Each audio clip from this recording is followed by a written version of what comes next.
यही से खुलेला किस्मत के पाना।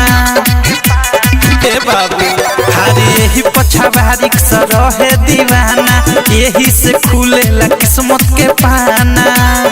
तो पहले फोन निकालिए मैं अंगूरी न डाल न तो गिर जइबे एकरा झाई से। अरे किसटा वाली के ढोरी खाल काहे होला, पूछ ले रे छौरा आई से। अरे किसटा वाली के ढोरी खाल काहे होला, पूछ ले रे छौरा आई से। पूछ ले रे छौरा आई से।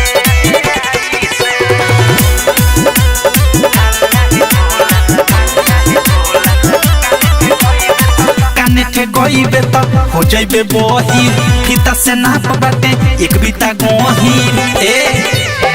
काने के गइबे त हो जइबे बही, फीता से नाप बाटे एक बीता गही। हेने आओ देते बानी सुझाव, तुला जाता रे का बड़का भाई से रे। अरे किसटा वाली के ढोरी खाल काहे होला, पूछ ले रे छौरा आई से।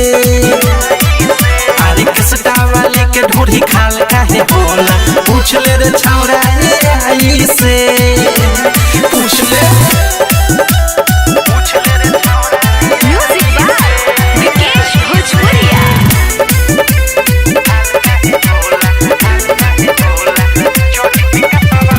चढ़ी पिका पावा आइल बारे खेले, सट तू बारे जानकारी बिना ले ले जानकारी ले ले।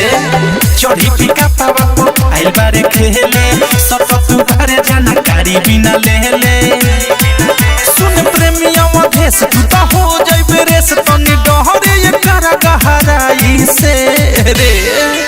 अरे किसटा वाली के ढोरी खाल काहे होला, पूछ ले रे छौरा आई से। अरे किसटा वाली के ढोरी खाल काहे होला, पूछ ले रे छौरा आई से।